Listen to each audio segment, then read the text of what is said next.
Salut, c'est Nicolas. Jour -7 avant le brevet, c'est parti pour l'exercice. Un exercice de géométrie qui reprend les théorèmes habituels, la trigonométrie, du Pythagore, il y a de la proportionnalité, volume R. C'est un exercice assez riche, on est à une semaine du brevet, c'est parti pour la correction.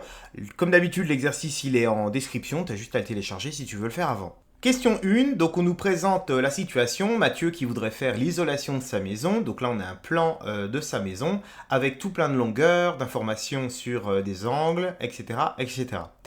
On nous demande de justifier que DE fait 1,8 m, et en fait si tu regardes ton schéma, DE tu peux l'obtenir en faisant la longueur BD, donc la longueur BD c'est le mur central ici, et enlever la longueur EB. Mais tu vas me dire, on ne connaît pas EB. Bah si, on connaît EB, puisqu'il y a un codage ici qui te dit que EB, c'est la même longueur que CA. Donc en fait, on va faire 4,3, on va enlever 2,5, et là, on va retrouver le 1,8 m. Alors, comme d'habitude, quand tu as ce genre de question et dans laquelle on te donne la réponse, il faut que tu mettes un calcul pour justifier qu'on te mette les points sur la question. Question 2, montrer que la longueur DF du toit de la terrasse est égale à 3,6 mètres. Donc là encore, on nous donne la réponse et c'est à nous de démontrer que ça fait bien 3,6 mètres. Alors pour ça, on va se placer dans le triangle EDF que je vais refaire sur mon tableau. Sur ce triangle, je connais donc l'angle de 30 degrés et la longueur de 1,8 mètres que je viens de calculer dans la question d'avant. Et donc comme je sais que c'est un triangle rectangle, je vais pouvoir faire de la trigonométrie pour trouver la longueur DF, qui est l'hypoténuse du triangle. J'ai écrit ici mon moyen mémotechnique et je regarde mon triangle. Donc ici, je connais le côté qui est en face de l'angle, donc l'opposé, et je voudrais connaître l'hypoténuse. Donc il me faut une formule avec l'opposé et l'hypoténuse. Donc là, j'ai pas trop le choix. Je vais prendre sinus. Je commence ma rédaction en disant que le triangle DEF est rectangle en E, sinon je ne peux pas utiliser de trigonométrie. Et ensuite, j'écris la formule de mon sinus. Donc ici, le sinus de l'angle. Donc l'angle, il s'appelle comment? Ici, c'est l'angle F, donc DFE. DFE avec un chapeau, n'oublie pas. Et ça, c'est égal à l'opposé, donc DE, sur l'hypoténuse, DF. Maintenant, je vais remplacer par les valeurs que je connais. Et pour connaître la longueur DF, ici, je vais faire une petite astuce que je donne à mes élèves. Je mets le sinus 30 sur 1 pour pouvoir faire ici un produit en croix. Donc DF va être égal à 1,8 fois 1 divisé par sinus 30. Et on trouve 3,6 mètres. Alors, plusieurs astuces ici. Déjà, le sinus 30, tu fais pas divisé par 30, hein, comme certains élèves font, tu mets bien le sinus. Et deuxième chose, si tu trouves pas 3,6, bah normalement tu devrais te dire il y a un problème, puisque dans la question il y a écrit que ça doit faire 3,6. Et dernière astuce, si ici ça donne un résultat qui est plus petit qu'1,8 alors que tu es en train de calculer la longueur de l'hypoténuse, c'est également que tu as un problème. Donc tu dois te poser des questions pendant que tu es dans ton contrôle ou ton brevet. Question 3, on me donne des informations supplémentaires qui sont ici. On me dit des informations sur le toit de la terrasse. Donc la terrasse, c'est la partie qui est à droite sur mon schéma. On me dit qu'elle a donc une longueur de 12. Donc la longueur de 12, on ne la voit pas puisque nous, on a vu une vue de profil.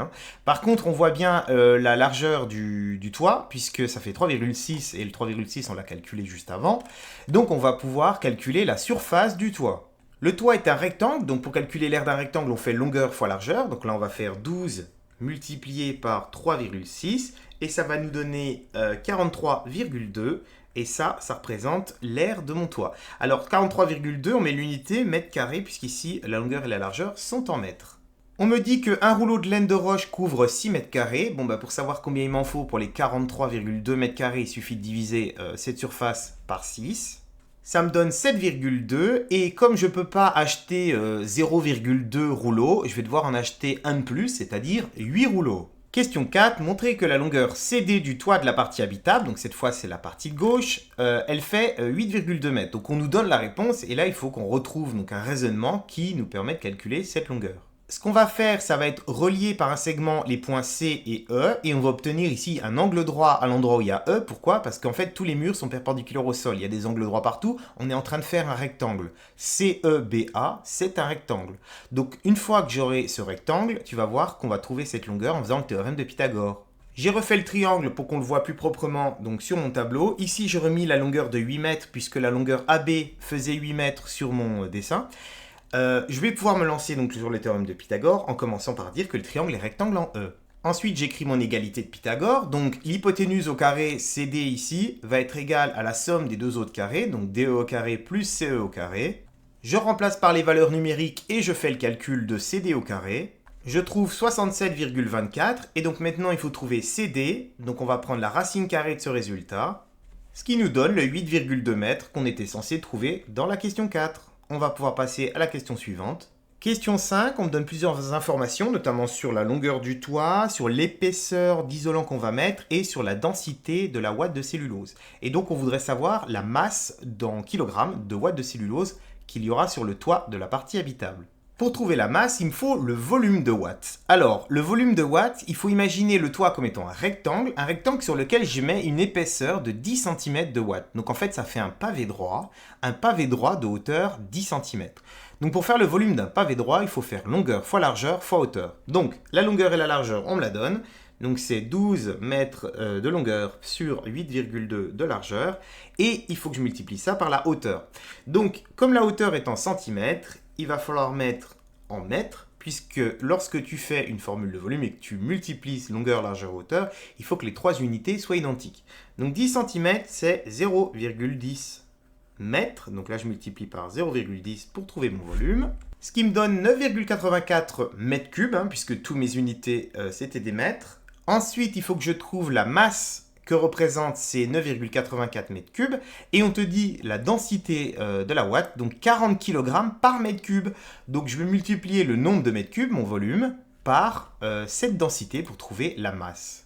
Donc la masse de watts est égale à 9,84 fois 40, ce qui donne 393,6 kg.